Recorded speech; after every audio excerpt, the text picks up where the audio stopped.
Holy gee, Williker heel turns, Batman. There were a couple of them on this show, including Santos Escobar breaking up the LWO, at least the core members of the group, that is. I am Tempest, your host of the SmackDown weekly podcast here on the WrestleTalk Podcast channel, alongside my lovely and wonderful co-host, Sat E. Nyangi. Sat, what's causing all this? It's Saturday. I'm back from another break, and I promise you guys, I'm around here to Christmas. That's when my next annual leave is. I'm so sorry that every time Tempest comes to the office, like, okay, who's covering for him now? You have me for the foreseeable future. What's causing all this? Heel turns. You get a heel turn. You get a heel turn. You get a heel turn. Well, something happened on SmackDown that wasn't bloodline related for once, and the most overlooked portions of SmackDown finally got elevated. The most underrated group in LWO and the women's division. So I'm happy that the noise has been made on SmackDown for positive reasons. So yeah, that's what's causing all this. And also, a little surge of energy. I feel the power. Tempest, your lovely tones, you set the stage. What's happening? What's causing all this? What's causing all this is we opened SmackDown this week because we are going to start from the beginning. Yes. It's nice when we get to do that. I thought the beginning of this show was very good, very well put together. Everything flowed very nicely. We started with Kevin Owens coming out in his t-shirt and tie as he was filling in for Corey Graves, who just had a baby. Congratulations. Alongside Carmella. Congratulations to the happy couple. Kevin Owens comes down. He's going to be the commentator for this episode of SmackDown. He is then very excited at the arrival of Rey Mysterio. He's a big fan of Rey Mysterio. He has said as much during his short time on SmackDown thus far. I see that being a match that we will get at some point in the future, and I'm very excited to see it. But he's very excited to see the arrival of Rey Mysterio and the rest of the LWO, who come down to the ring as Rey says, Logan Paul, without those brass knucks, you wouldn't have beaten me. He's upset. And there's a notable absence from the group, from the LWO, and that is Carlito. Carlito then makes his entrance, separate from the group, comes down to the ring, and says, Rey, nobody wants to see you as the U.S. champion more than me. But you are placing the blame on the wrong guy.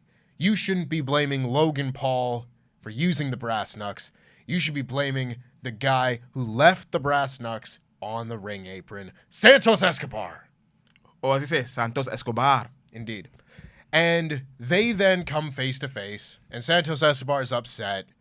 And it's really interesting. I assume we are going to see at some point where the actual intentions and everything lie with Santos, whether this is just an accident that then led to something and he didn't appreciate being called out like this, etc. Yeah. But either way, for the sake of this segment, Santos is not happy. Santos leaves the ring, exits through the crowd. Rey and Zelina Vega then go to follow him. And while all this is happening, you've still got Joaquin Wilde and Cruz del Toro talking to Carlito, and they're all kind of just like arguing, but you know, it seems pretty civil. And this is when the arrival of Bobby Lashley comes in, because the scheduled match for the show is Carlito versus Bobby Lashley. So I really liked how this segment then flowed into the match. I thought that all happened very well. And the promo segment wasn't too long. It didn't get dragged out to a 5-10 minute thing. It was just very quick. Here's the point. I'm upset about this. You should be upset about that. And then we move on. Very good. We then got our match, which was pretty standard opening match. Not a whole lot to it. The Street Profits and the LWO members still at ringside all got into a brawl. This was enough to distract Carlito, and he was hit with a spear from Bobby Lashley for the pin. After the match, the Street Profits got in the ring. They beat down on Carlito, and Santos Escobar then arrives back at ringside, but he doesn't help Carlito. He doesn't help the man that was just accusing him. And Rey Mysterio then comes out with a chair and clears the ring. They all scatter, and we don't see Bobby Lashley and the Street Profits again. And then Rey Mysterio gets in Santos' face and says, listen, LWO means familia. We're together. Enough of this. He kind of shoves him. And then they separate. Rey goes to check on Carlito, and there's a lot of like hesitation and consideration in Santos' eyes. And then he goes over and he hits Rey Mysterio from behind. Not a full beatdown, but he hits him one time. And Rey Mysterio is staggered, and then he gets up, he goes over, and he punches Santos Escobar.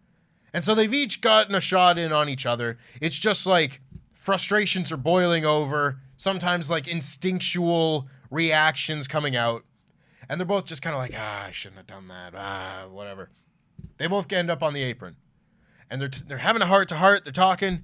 And then Santos Escobar pushes Rey into the post. Yep. And he hits the post and sort of drops so that one leg ends up wedged between the steel steps and the post. So he hits and he drops, and he's selling all this.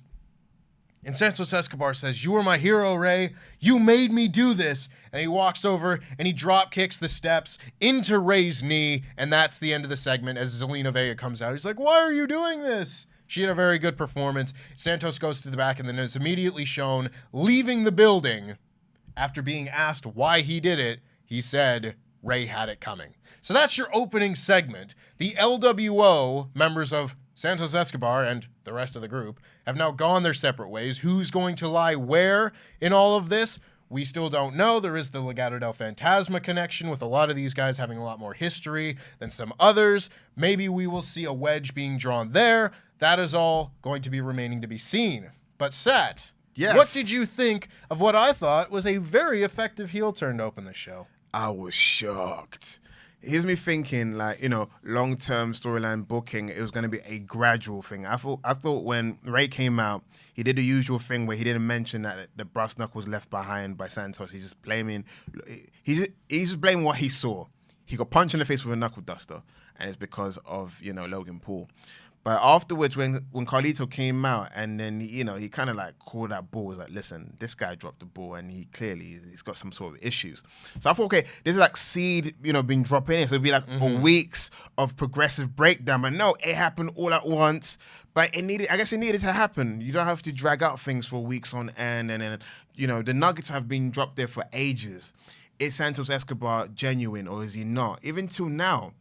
Even after he turned on him, even you, my friend Tempest, you're not sure if this was a calculated heel turn, or is this in the moment he got tired of the accusations, he got tired of being shoved, he got tired of being slapped. Ray gave him a couple of slaps to calm him down. He kind of got punked out, and he said it. He kept saying towards the end, I put this together. I've got the tattoo in my hand.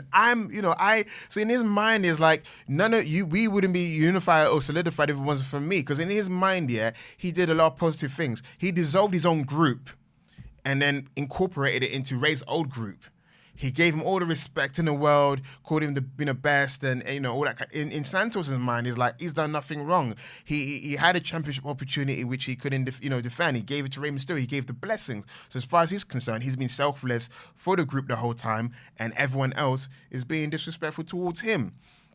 And I remember saying it to Pete when we were talking a few weeks ago. If the heel turn did happen, who will align where? And I kept saying, out of everyone in LWO, besides Rey Mysterio, the only other person that's had like mild success in the group has been Zelina Vega. So I can see her being torn.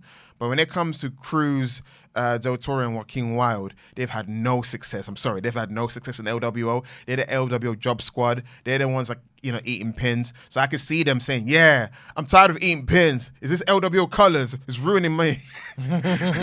Where's our van? It's time to start kidnapping people again." I can see them going back with Santos, restarting Legado, and then it'll be Carlito and Rey as a veteran team, and the third person probably being Dragon Lee. I was about to say. Hey, great minds think alike. You can say your piece about how you think the feud's going to go with Dragon Lee involvement. But yeah, I feel like that's going to be, that might be the WrestleMania feud. Because I initially said a one-on-one feud, but I think the one-on-one feud may happen earlier, may happen at the Rumble. And then maybe that the drawn-out nature would be who the rest of the members are going to join. And maybe Zelina might be the last one to choose. I feel like I can see the other lads, because Zelina hasn't, we have to remember, Zelina only known them on the main roster. So technically she doesn't have that kind of alignment and association with Santos like Cruz and Joaquin. So I can see Cruz and Joaquin saying, that's our boy, we're going to go with our captain. And then Zelina will be like, I don't know, I'm getting pushed for the first time. I was Queen Zelina, it didn't really work out. I'm over, And again, what do you prefer, Zelina as a heel or babyface? She's a great performer, but it's like people would argue her best performance was being El Idolo's manager, right? I mean, that's her shining moment as a speaker on a microphone and as a performer. So maybe she turns heel. You know? Yep. I think it very well could go that way. I think I would personally probably prefer Zelina Vega as a heel, but that's not like the main thing that I'm looking at when I'm trying to figure out where they're going to go with this story. Because I've been looking at the whole LWO thing for the last few months, basically since Rey Mysterio won the U.S. title. And we were talking about, do they have Rey's U.S. title be the catalyst for a WrestleMania match between he and Santos Escobar? Yeah. And I think that could have been a way to go, but that's obviously not the way that they are going. So that's fine. We adjust, because I also think the prospective matches that we can have for the U.S. title at WrestleMania are also good at this point. Yeah. Thank you. LA Knight and Logan Paul, I think, is the direction, but we will see. The point I'm trying to get to here is, one way or another, we are still heading towards the Rey Mysterio Santos Escobar match. Bingo. And I like having that as something, as the carrot leading this horse during the major segments on SmackDown for the next little while. If my God, I'm getting all my wrestlers mixed up. If Roman Reigns is not going to be on this show for a while, and it seems like he's not, I think the LWO breakup is something that works for me as an anchor for this show for the time being, paired with what we got in the main event, which we will get to. I think Dragon Lee being involved in this makes a lot of sense given what we have seen previously. I thought he was going to be the sixth man in their tag team match when it ended up being Carlito. Given what had happened on SmackDown previous to that, he seemed eager to back them up. No, so the week you were off when it was me and Pete, we laughed. We hoped it wouldn't be, because Dragon Lee was down the hall and Ray goes, I need to make a phone call. So me and Pete started making the joke, dude's down in catering, what do you need to call him for? So I assumed it was Carlito from the fact that he needed to make a phone call, because Dragon Lee just did a promo. He was in the building. So it's kind of like, I need to make a call. I'm like, Ray, you don't need to make a call. He's in catering. Just go up to him and say, hey kid, you want to team up with us? But yeah. But regardless, I didn't see that SmackDown. But I kind of sense, because, it's our break for a reason. You can't, anyway, what I was trying to say is, it was your birthday, you're off, you don't need to watch wrestling. But yeah, Dragon Lee was around, but they didn't go with him. No. So I still think that makes narrative sense. Yes. Though, if that's the direction that they want to go. However, now we start thinking about it long term and what the plans potentially for WrestleMania are going to be, because you and I were having a conversation about how long they can stretch out Rey Mysterio and Santos Escobar as a singles match. And WrestleMania doesn't have to be the time where you get the first singles match between them. It's just where you would hope you would see a blow-off match between two people. So this could be a deal where, depending on how severe this kayfabe knee injury is to Rey Mysterio, we might get to see a singles match at, like, Survivor Series. I keep wanting to call it Survival Series. It's just such a better name. Everyone should go and watch it. Yes. Survivor Series. Rey and Santos had Survivor Series, and maybe Santos wins that match. And then you can come back, and maybe that's the match that takes Rey out for even longer. He tries to wrestle on a bad knee, and he ends up paying for it. And then he doesn't come back until the Royal Rumble, and they have a run-in the Royal Rumble, and they both get eliminated, and that can then build for the next match at WrestleMania. Maybe. Or if his injury is that bad right now, maybe we just don't see him until the Royal Rumble. Yeah, because when we were in the office talking, I said that Carlito could be the surrogate to drive the feud forward, and you just have Santos and Carlito defending the honor of his, comrade, Rey Mysterio. They feud for a bit. Santos probably picks up the victory. Carlito probably picks up the victory. I don't know how the ending would be, but it's just a way to extend the feud, because the feud is not just about Santos and Rey. There's everyone else involved. Because the more I think about it, because of like the turn happened now, the first match could potentially happen at the Rumble. Ray could come back for the Rumble. They have a match at the Rumble or whatever. Because I'm starting to think more and more it could be a 6-man tag situation at WrestleMania. Interesting. Yeah, because it is a WrestleMania style match, because there's really enough singles matches we can have in Mania. That's what I'm trying to get at. And I feel like you need an exciting, crowd pleasing WrestleMania style. All these guys, trios match, that's a Lucha Libre staple. Do you know what I'm saying? And you're saying with a Dragon Lee involved and Rey Mysterio and, you know, the Legado guys involved, and maybe having Zelina as a referee, she's still not decided. You actually rolled your eyes at that because you don't want to. I don't like referees being the hook for big matches. That's just me. But yeah. You had me until that point, though. I had to go with sponsorship. That was the book match, and then Vince was like, put Zelina as a referee. That'll be the draw.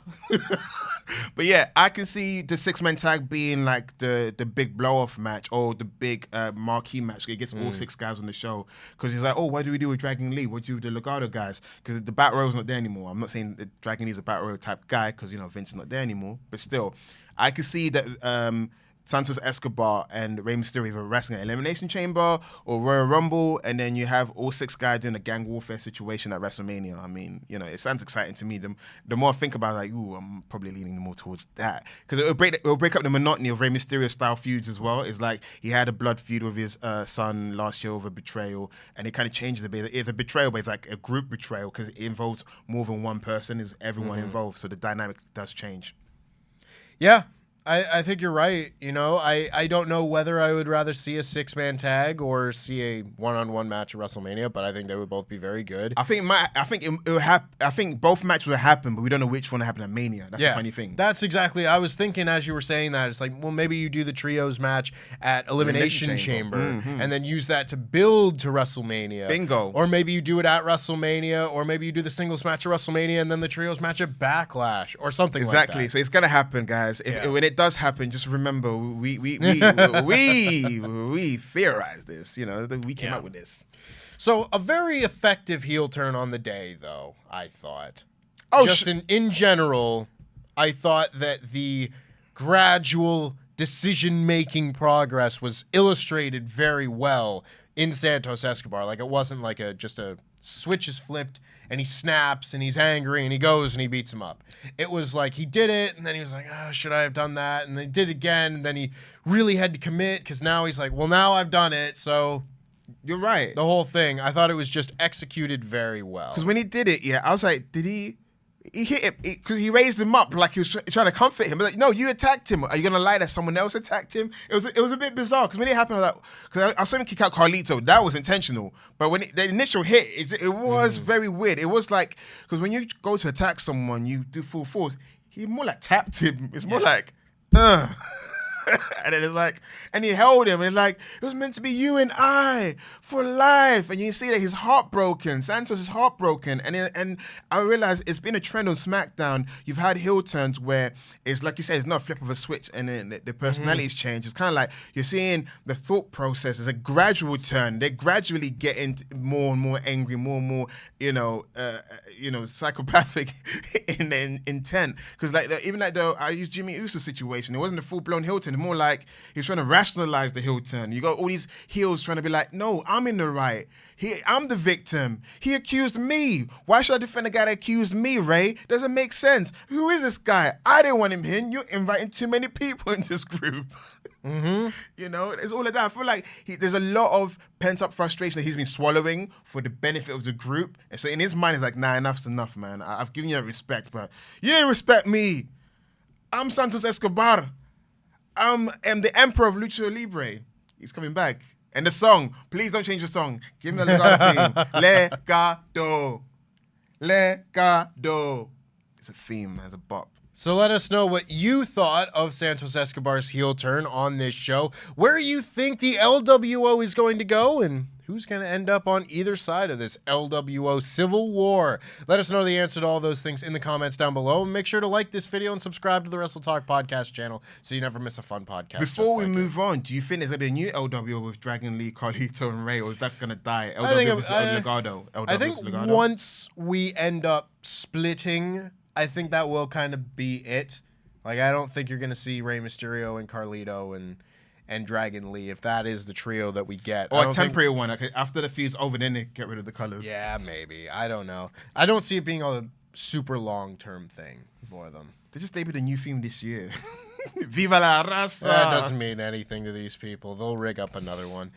Anywho, we will move on with the rest of our show here because that was not the only heel turn that we have to talk about. Oh, no. Bayley comes out next for a promo, and she comes down and she says that she's always been the mastermind behind Damage Control. She's always had a plan for Damage Control, and things have always gone to plan for Damage Control.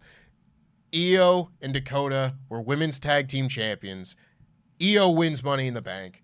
Io wins the WWE Women's Championship. Everything has gone to plan. That's why she's a little bit pensive about the return of Kairi Sane, who shows up and helps Io retain the title at Crown Jewel. And this is then followed by Io coming out with Dakota and Kairi, and they all come down to the ring, and Io's like, "Isn't this what you wanted? I retained.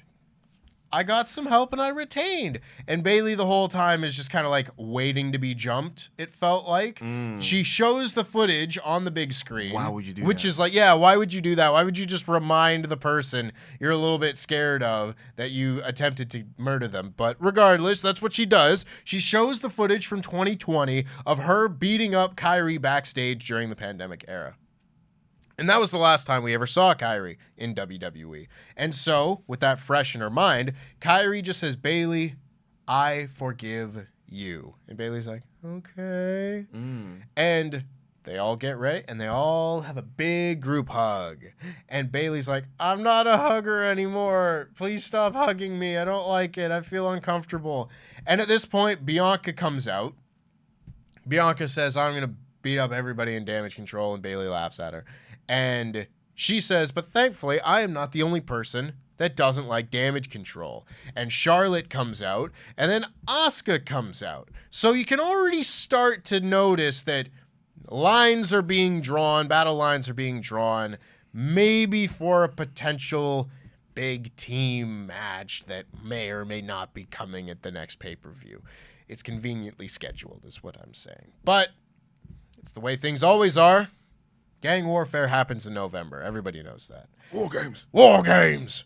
So, this match is then set up for later in the show. The main event is going to be Asuka, Charlotte, and Bianca against the Damage Control members that can currently wrestle and are not out due to injury. That being Io, Kairi, and Bayley. And I saw this come together and I was like, holy smokes! I haven't seen a women's match on SmackDown with that much star power in Donkey's years. I don't even know how long. Like, legit, those are 6 main event women's wrestlers all in one match together. And we've seen, like, good title matches on this show. We've seen Charlotte and Io have their match. Asuka and Io had their match, both of which were very good matches and everything. Yeah. But it's a one-on-one match, and in some ways that's better. But in other ways, here you have 6 women that are all great in the ring at the same time, and you just don't see stuff like that on SmackDown. It was a dream match caliber, but before I want to add, Dakota Kai also, she chimed in a promo which kind of elaborated where her mindset was, because everyone had a theory of what's happening. Is it going to be a coup? Is Io going to take over as the leader of Damage Control? What does Dakota think of this?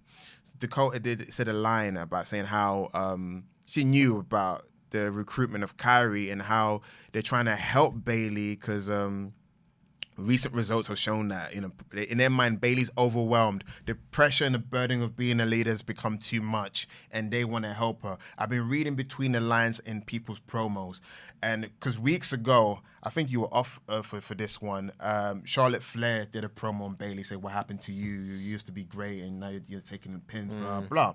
Initially, we all took it hard, because Charlotte Flair, how dare you say that to Bayley? She's doing something you'd never do. And I started reading between the lines that they've been sowing a seed of a Bayley babyface turn by mentioning certain things like she hasn't been herself in a long time. She's in a rut. So this rut is meant to end with them basically beating her out and chucking her out. If War Games does happen, it's more likely it's going to happen. Yep. I can see Bayley eating the pin, and that's when they kick her out of the group. Sure. I mean, that's the only way. As much as you don't want to, people are crying on Twitter, 2 years in a row, Bianca's battalion, they're going to beat Damage Control and blah, blah, blah. And I was like, Damage Control should have won last year. This year makes sense for them to lose for the storyline they're trying to tell. Because if they win, it's kind of weird. It makes them even more bigger jerks if they do win. And Bayley did get the win and they beat her up anyway. That makes it more sadder. But I do see like Odiella kind of situation they're doing with Bayley. Like, you know, you don't have what it takes anymore. And the babyface runs were meant to reinvigorate and show it. I still got it. Yeah. I think you're right. And we'll talk about this more when we get to the main event because it does seem like War Games is the direction that we are headed. War Games! But before we get to that, we had Dragon Lee once again facing Cedric Alexander, and Dragon Lee got a big video package before the match. They seem to be doing this with this little TV program as of late. It's very good stuff. WWE's video production is second to none, of course. And here is once again shown, giving people more and more of a reason to care about Dragon Lee and letting them know that he is awesome, even if they couldn't tell through these matches. Because this was a very fun little match. They were busting out, you know, their work rate moves. There was a Falcon Arrow, I think, and a Michinoku driver, and it was a Tempest special. Yeah, I love how coy you're being. You're like, oh, it was a work rate match. It was a Tempest style match. You need to put your stamp of approval so people know what type of match you like. Yeah. So if you want to impress Tempest with your knowledge of wrestling, you know what to send to him on Twitter. Yeah, Tempest style match, baby. That's why this was a lucharesu. Yeah. Listen. The kind of matches that I like seeing on TV are matches like this, where not every match... I mean, you look at this match compared to the match that I completely lost my mind about a few weeks ago, where it was Dragon Lee and Cameron Grimes versus Austin Theory and Grayson Waller, right? That was a match where I looked at it and went, this match serves absolutely no purpose. Because as we have seen since, Grayson Waller and Austin Theory are just geek losers on this show, and that's a perfectly fine role for them. Just a couple of, you know, goofball heels that can get beat up by a real star. That's fine. Them beating Cameron Grimes and Dragon Lee did nothing for nobody. These matches don't have a storyline hook to them, but they feel like professional wrestling matches. They are competitive showcases. They are exhibition matches where you get people trying to build momentum. Yes. And even though there isn't like a big storyline coming out of it or any big character moments or anything, you do feel like Dragon Lee getting some wins over another guy who's very talented does up his stock in a kayfabe sense, and even in a not kayfabe sense, because he's still new to this WWE audience that maybe hasn't seen him on NXT or in New Japan or in CMLL. You get to see a lot of his moves for the first time, so they're showcase matches in that sense as well, but even for a hardcore fan like myself, I know when I see Dragon Lee and Cedric Alexander's names on the card in a singles match, that's the kind of match that is going to knock my socks off. Yep. Doesn't have to be a 4-star banger or anything, but I know that the work rate is going to be very high, and that's not the be-all and end-all to a lot of people, but it's a little bit of something for everybody, and that's what makes these shows so much more enjoyable to me, and why I thought this SmackDown in particular was very good, is because there was a little bit of variety to it. It was, here's this storyline match, and then a big main event with a lot of top stars in a trios match. And then in the middle, you get this nice little hardcore wrestling fan, it just extravaganza of Cedric Alexander and Dragon Lee. There are so many people on the WWE roster that are so talented at having really high quality matches that just don't get the chance to. And then every so often, like we saw with like Kofi Kingston and Ivar a few weeks ago, they're just allowed to go out there and just have a match, tell a story in the match, and let it be great. And that, to me, is where this roster really shines. It's not in weekly skits. It's not in little weird tag matches that don't mean anything for anybody. It's in letting some of the better wrestlers just go out there and wrestle. And it doesn't have to mean a lot, but it means something to the people that like that style of wrestling. And maybe there are other places where you can see it, but knowing that you can get it on WWE programming gives a different kind of fan base a reason to tune in. In the words of John Cena, nice speech. Thank you very much. No, it was really nice. Whoever's editing this, please clip it for like the end of the month highlight recap, because that was good. They're so passionate. I'm watching, I'm like, dude is cutting a serious promo on the good quality of what WWE could be, what makes it great, what made the show great. It is variety. That's why we get frustrated sometimes, because we know their potential. They've got deep pockets and resources to actually create a uniquely incredible show every week if they choose to. So we're hoping this is the TKO era of WWE. We're hoping that we're going to see more of this kind of stuff, because it was quite good. It was quite good. Pretty good. And Dragon Lee got the win in this match with his currently unnamed Destino.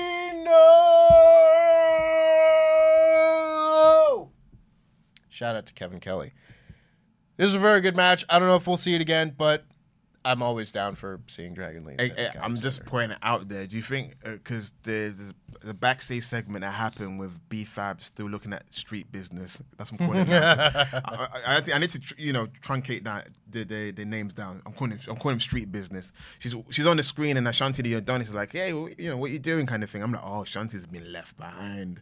Because no offense, B-Fab does have charisma. Her in-ring skill set does not match her physical charisma and her mic skills, because at one point it's easy to forget she was Raw Underground announcer, so that's how much faith they do have her with the microphone. So yeah, I can see her fitting in nicely with street business. But what do you do with Ashanti? And then you've got Cedric Alexander lurking around, and I keep saying there's Apollo Crews lurking somewhere on Raw, but I can see Cedric Alexander being a tag team with Ashanti. He can be a mentor, taking on Ashanti, who's still relatively new to the business, and they do something. Cedric needs to do something. Cedric Alexander's too talented just to, just wrestle and do nothing. He needs to be spotlighted. It just popped into my mind. I'm like, what do you do with someone like Ashanti D.V. Adonis? Because no offense, when they came to the order of people in Hit Row that I liked the most, no offense, he was always on the bottom because I didn't really know much about him. Even when he was in the group, he was like more of the hype man. I was more into, Swerve and Top Dollar, and I assumed Top Dollar had a bright future in the business because he had the look and the charisma. I thought he's gonna go far. Look how wrong I was. But anyway, in the totem pole, Shanti was never the guy, and even when they were in the group, he always seemed like he was quiet. So what do you do with a guy that's was always like the odd man out in a group? So I don't know. I'm a bit worried. I hope they do something with it. They have a plan. B-Fab, yay! Ashanti, who is Ashanti? I do know a bit about Ashanti. He's a former Marine officer. Maybe they might tap into that. But the last time they tap into someone's Marine background, it didn't end so good. Why you gotta bring something like that up on this show? I'm in a really good mood. I really like this SmackDown. I don't have a single thing on this show that I don't like. And you're over here bringing up Lacey Evans.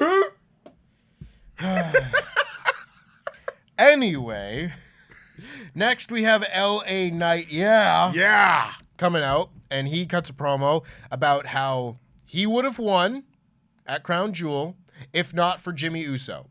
He went out there and he went toe-to-toe with Roman Reigns and he hit him with a BFT and he put him down for the 1-2-3. And if Jimmy Uso hadn't stuck his nose in his business, he would be WWE champion. He got robbed. So this then brings out Grayson Waller, and astute viewers will know that Grayson Waller and LA Knight have quite a bit of history in NXT.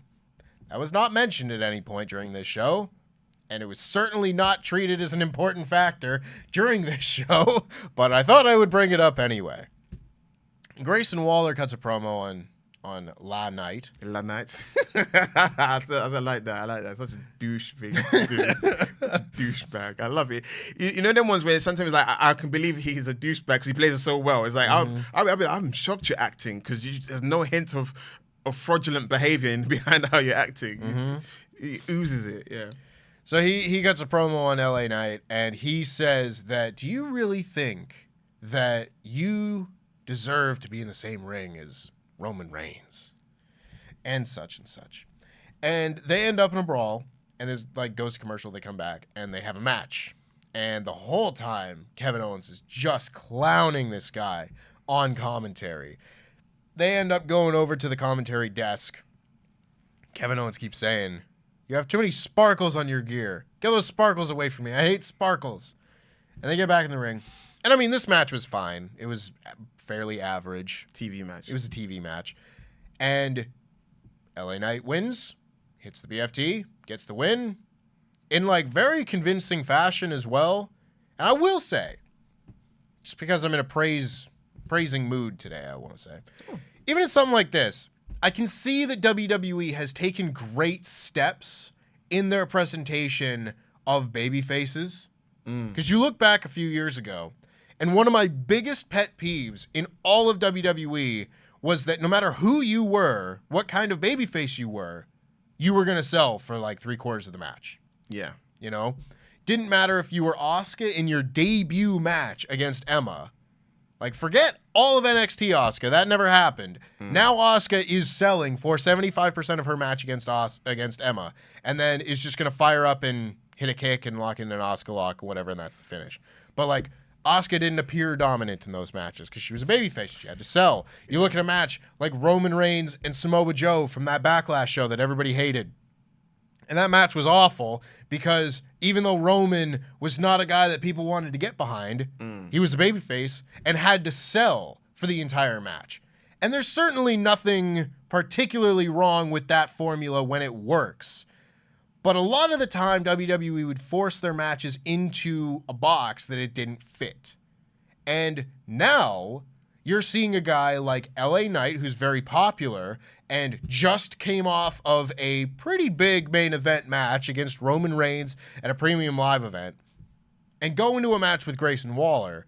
And if this had been a few years ago, I would bet that Grayson Waller would have taken a lot of this match, and then LA Knight would have like just eked out a win or just fire up and hit his finish. Whereas this could be a little bit more back and forth and everything. But when LA Knight won, he stood up and he didn't look like he was even breathing hard. He was the star. He should have won, and he did. And he did it convincingly. And I think that presentation is so much more effective to WWE's babyface roster than it would have been just a few years ago.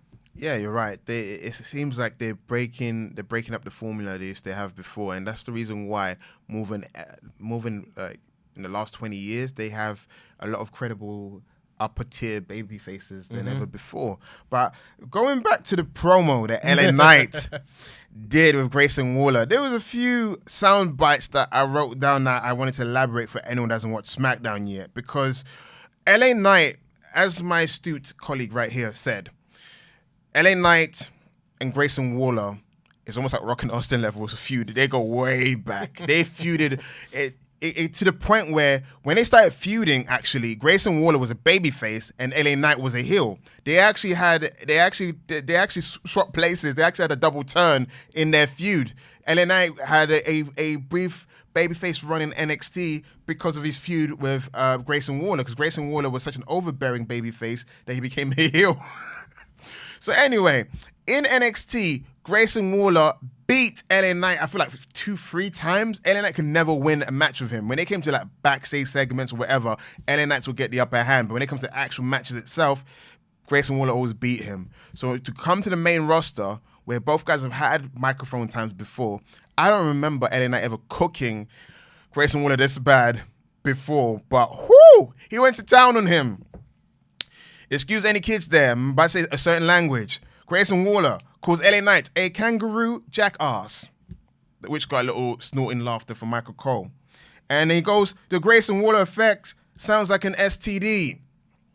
And he mentioned your schoolboy haircut. Speaking of schools, he said, you look like you're not allowed 50 yards of a school. And then he mentioned mother's basement. He's saying that all Grayson Waller ever does is, always on the Twitter machine. He goes, you could take the boy out of his mother's basement, but you can't take the mother's basement out of the boy. And also, he's got big incel energy.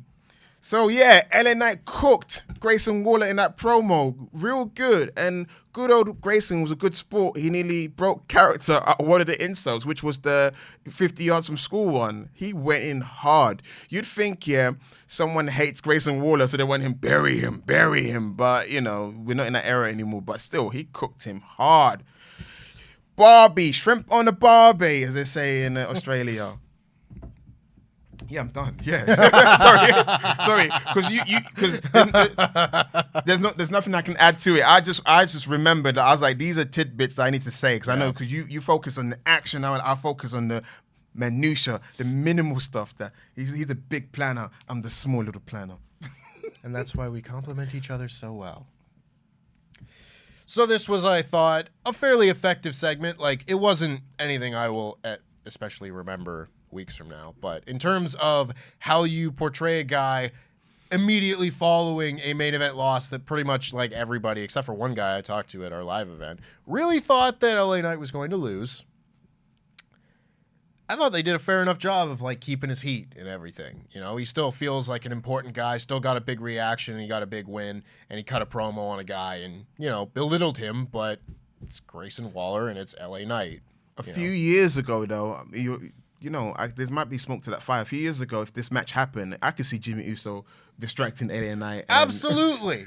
Him losing to Grayson Waller. Absolutely. And then probably have a rematch down the line and it's 50-50 booking, right? LA Knight gets his heat back, but it's still 50-50 booking. But this time, no. Definitive victory. Move along swiftly. And don't forget, Kevin Owens has been doing commentary all night. He did his brain scan. Was that on your note? You're going to mention That's that, yeah? where I was getting to next. There you go. I think that's a very good point to bring up because, again, a lot of these things that I've brought up over the course of this show as well, of like the progress that WWE has made and the changes, they've all been gradual. Mm-hmm. You know, it's been stuff that's happened over the last year or so. And when we did our show, sat here talking about Vince McMahon leaving, and granted he came back, whatever. But when we talked about what we were going to see in the changes from WWE, it's like, I don't think there's going to be this like huge change in everything overnight or anything. But talk to me again after WrestleMania. Talk to me again in a year's time. And now we're in that zone where all of a sudden things just make a little bit more sense. I might not love all the booking decisions and everything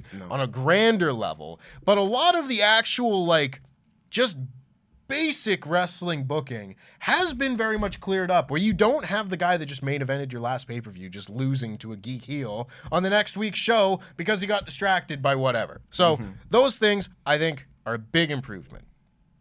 We then had Kevin Owens making fun of Grayson Waller and Austin Theory because he's got one of those deals, the NFL analyst thing, where he's drawing circles on the screen in the yellow electric pen, and he's drawn a circle around Grayson Waller's head and be like, here's the loser right here. And also take me back to last week where I punched Austin Theory and Grayson Waller with one shot. Look, here is Austin Theory's face, and here's my fist coming in at terminal velocity, and boom! And then he's drawing little happy faces on both of them.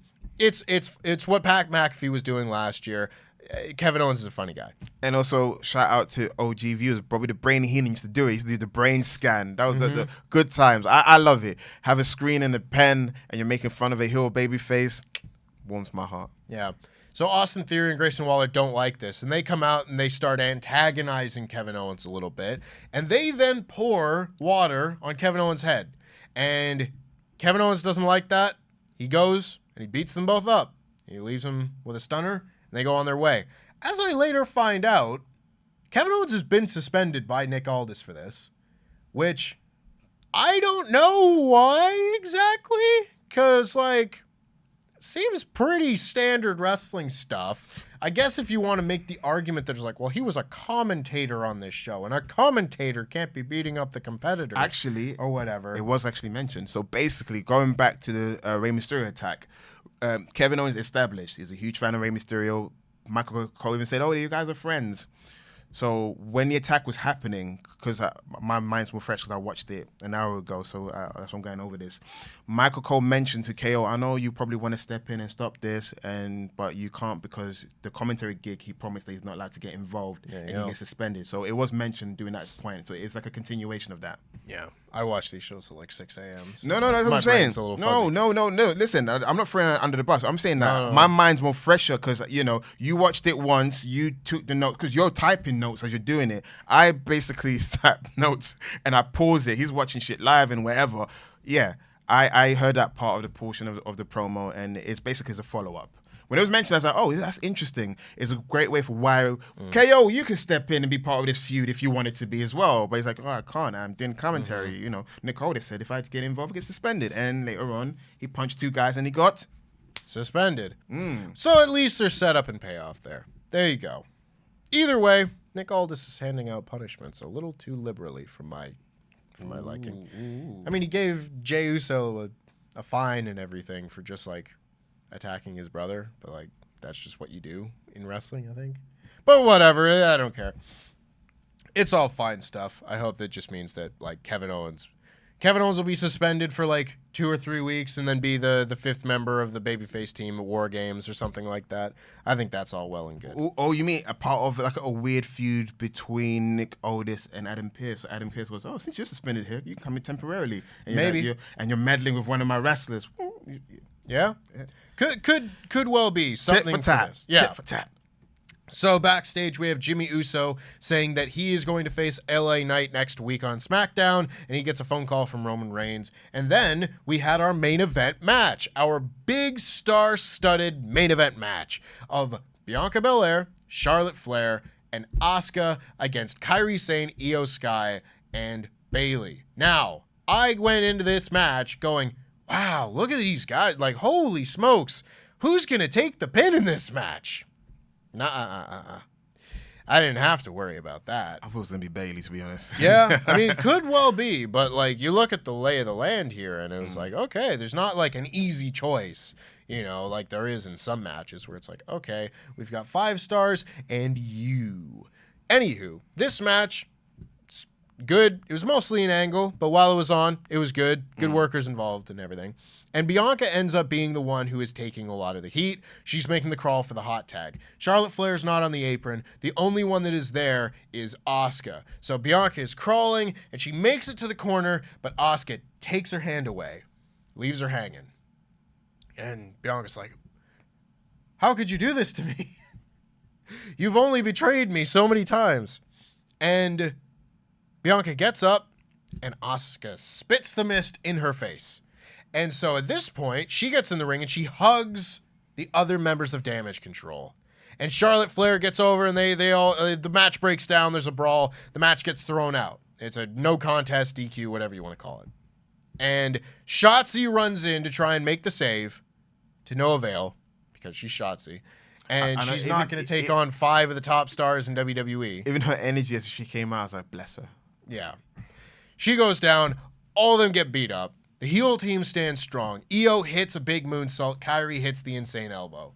And you have a new established, I don't know if they're just going to be called Damage Control with more members or whatever, but you have Io, Kairi, and Asuka as an incredible trio, also paired with Bayley and the injured Dakota Kai.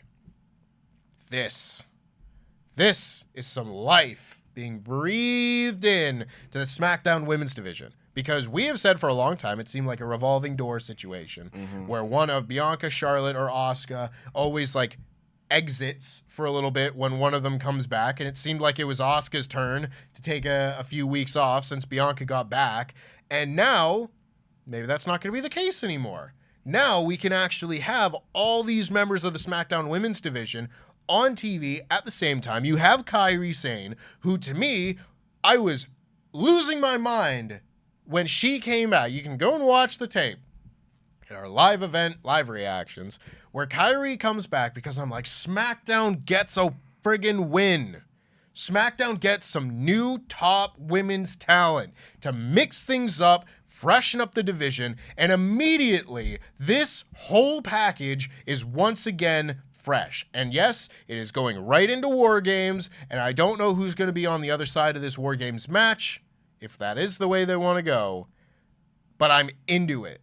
This main event just had an energy to it. You know what I mean? I always say these shows should end with like big trios matches because these matches are always fun. You get a lot of star power in the main event, and this one felt big. There was no one in there that felt like a spare part. This was just 6 top stars, and you get a big angle. And granted, is it that big of a deal that Asuka once again turns heel for like the 2nd or 3rd time this year? Also against Bianca Belair, who probably shouldn't trust Asuka at all. But I don't really care, to be honest, because it means that we've got Io, Kairi, and Asuka all on the same team. And that is just very exciting to me. It is exciting times. So yeah, when the heel turn happens, so Asuka does the blue mist on Bianca Belair, showing sky blue. That's how you actually do a mist. She got into the ring, And then she starts signaling towards Kairi, and Kairi did a little thing like where she looks a bit hesitant, and they do a big hug. And then they got Kevin Patrick, a reunion of the Kabuki Warriors. And then next you know, you've got Io, like, yeah, all is forgiven. We feuded during, SummerSlam time, but yeah, we're buddies again. They were in there. And Bayley's like, it's like her worst nightmare. She's like, what the crap is going on, man? Like, what the heck is going on? We've been feuding with Asuka for 8. What's going on? Because, again, the whole episode is Bayley thinking she's getting jumped. I think that's been a recurring thing. She's like, I'm the leader, and I don't know. If I'm the leader and I don't know what's going on in my own group, I am screwed. She's like, look what happened to Farouk. We don't know what's going on. I did Mark Henry without me. That's what it felt like. And then Io gestured towards Bayley. Bayley, me too? Oh, crap, you're not hitting me. Oh, good. So she was happy to hug this time. She's like, oh, this is great. Don't ambush me. And then Dakota got in with it for the hug as well, and then they beat up. When Shotzi came out, Shotzi did like her Ashley Massaro-like run. She got into the ring, and then she got demolished. She took down Bayley, because again, Bayley's now like, whatever, you can take down Bayley, and then everyone attacked her. And of course, when Charlotte came back into the ring, Charlotte, being super Charlotte, she was able to hold her own for a bit. It took all like 5 women to take her down and beat her up.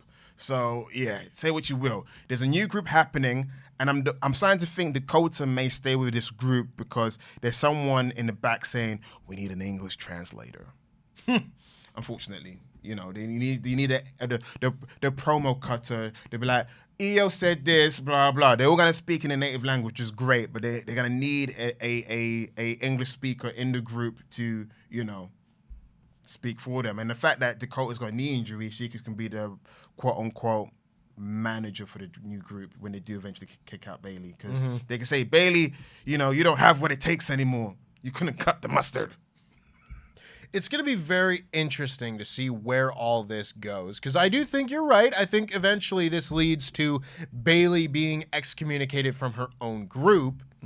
But then what happens after that? Because I'm still very curious as to what the top matches are going to be for WrestleMania. You start considering who's going to be the champion going into that time, who their challenger is going to be, what that means for the Royal Rumble, perhaps. Because if they want a new winner for the Royal Rumble, maybe that means that Becky Lynch isn't going to win it if she's going to be the one facing Rhea. Again, that's speculation, of course. But you look at the different combinations, and I think one of the ones in the front of a lot of people's minds has been like Charlotte and Bianca, because they haven't done that match yet. That seems like a WrestleMania match, 100%.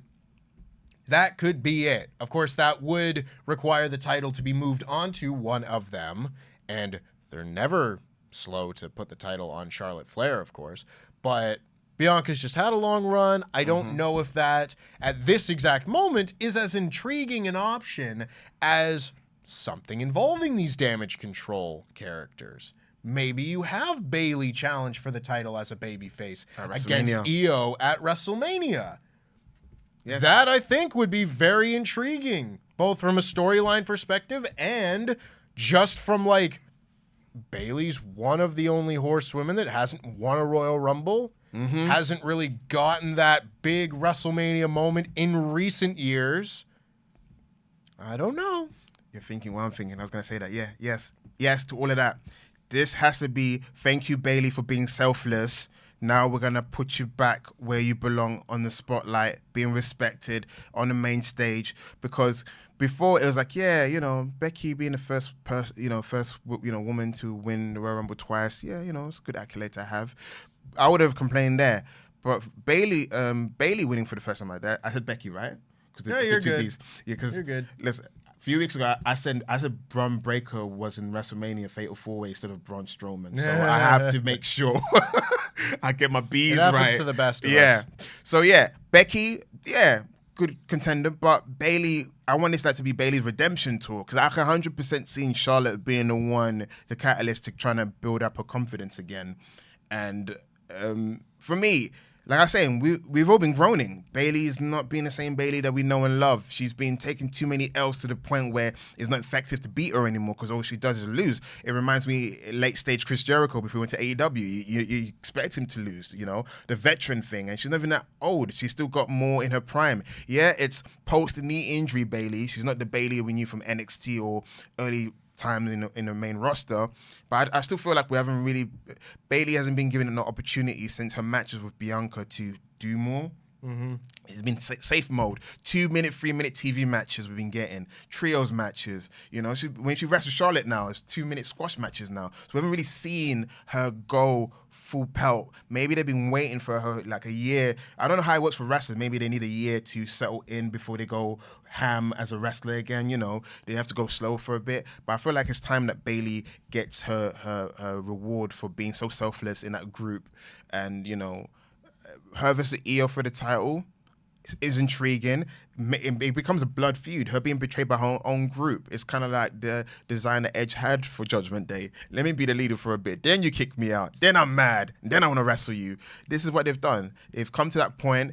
Judgment Day's gone. Damage Control's gone up and down in terms of where we thought the storyline was going to go. It was going to be a heel Bayley versus a babyface Io Sky at one point, but they've completely rechanged things, and I'm not complaining about it because of the two, Io's doing fine and she's working well as a heel, even though she's a heel that we love. I mean, she's effortlessly cool. She's got that aura. We can never boo her.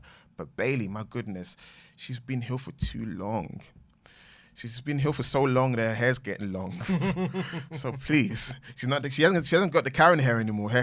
People say it's by design. Is Hugger Bayley coming back? I don't want Hugger Bayley to come back because she's evolved from that. She's shown snarkiness. She can't be innocent again. The whole point was, it was the whole kayfabe thing of like we never seen her being a heel, so all we can see her is a hugger.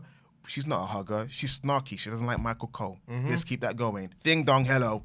It feels almost like, how at some point people looked at Sami Zayn and Kairi, by the way. And Kairi. Yeah. But like, for example, you look at Sami Zayn and you go like, he was only a babyface on the main roster for like a year. And then he was a heel on the main roster for like 6 years. Now it's starting to feel like, yeah, Sami Zayn shows up in 2016. That's crazy. And then he turns heel at the end of 2017. And then he's a heel from 2017 all the way through the end of 2022. Because I think someone forgot to tell him babyface along the way. Yeah. It was just like, how is his default setting in WWE as a heel? It's madness. And then you had like the same thing almost with Bayley, where Bayley was a babyface in WWE for 3 years. And now she's been a heel longer than she was ever a babyface on the main roster. And it's just like, mm-hmm. At some point, time catches up with you. And even though you would think that Bayley is the hugger babyface is like default Bayley in your head, she's actually spent longer as the role model Bayley than she ever did as the hugger on the main roster. It's just interesting. But let us know what you think about Bayley, this heel turn from Asuka, where we're going to go, and potentially what the teams could look like for War Games, the women's side of things, coming up in just a few weeks at Survivor Series. Let us know the answers to all of those questions in the comments down below. Make sure to like this video and give us a subscribe right here on the WrestleTalk Podcast channel. I was gonna ask you, who do you think is gonna be the third and fourth? Because they're missing a member now. Who's gonna be third and fourth? I think Shotzi's probably on that team. Mm-hmm. Big push for her. Yeah, we'll see. We'll see. I'm not sure how I feel about it, but we'll see. Everyone deserves a chance at some point. I think it's still going to be curious because there aren't any other women on the show. Maybe you could decide to do like some weird integration and bring in Kaylee Ray and Isla Dawn. Pardon me, Alba Fire and Isla Dawn. Just because you need bodies. They don't really have anything to do with any of this. And outside of being shown backstage for one inexplicably short backstage shot of them watching they always the match. Forget. They're inconsistent with them. 1 week they remember, and next week they forget. 1 week they remember, crap, I forgot to do a vignette. Enough vignettes, do tag team matches, man. Yeah. Come on. So, they're going nowhere fast. Maybe they could be put into that match. I'm not sure. Either way, let us know what you think in the comments down below. And before we get out of here, we have some very special shout-outs to give as well, those being to our $25 and above pledge hammers over at patreon.com/WrestleTalk, where you can get your own custom wrestling nickname read out on a show just like this. So a big shout-out to Always Shining Garrett Albright. Yeah! The Hurricane, Gregory Helms. That's just a name. That's just I know. a guy. I know. I looked at it and I was like, oh, Gregory Helms. Thanks, man. We're a huge fan of you, man. Yeah, big fan of the Hurricane. Hannah A. Baby. Yeah. Judy Bus Driver Harry. Yeah. The Aztec Warrior Hector Rodriguez. Yeah. Love you, Hector. The Third Wild Samoan James Barefoot. Yeah. Murderous James Murtaugh. Yeah. WrestleTalk's personal problem solver, Jamie Donovan. Yeah. Spoke in class today, Jeremy Smith. Yeah. John Jenkinson, son of Jenker. Yeah. The singing luchador, Joseph Santana. Yeah. The heir to the throne, Kate Ayers. Yeah. Thank you very much to all of our patrons, but especially to our $25 and above backers over at patreon.com/WrestleTalk. If you want to have your own custom wrestling nickname read out on a show just like this, make sure you subscribe at the $25 and above tier. That is going to wrap us up for this edition of the SmackDown Review Podcast. Make sure you go over to partsFUNknown, where you can see the latest entry in fantasy booking warfare, the first semifinal match, as Ollie Davis and Luke Owen go one-on-one as they book the Ring of Honor invasion of AEW. It should have been me. I was screwed. It's okay. Michael Oku, you screwed me. It's okay. Nina Samuels, I don't have beef with you. Michael Oku, you screwed me. Dave Bradshaw, you screwed me. They screwed me. I won. Fat Lashley doesn't make sense. It's okay. I'll do it for you. House of the Black Mask. We win together. Make sure you check all that out. Make sure you check out the Collision Review Podcast coming up this Monday. Make sure you have a lovely weekend no matter where you are. I've been Tempest, that's been Sat, and that was Wrestling. Jam that jam.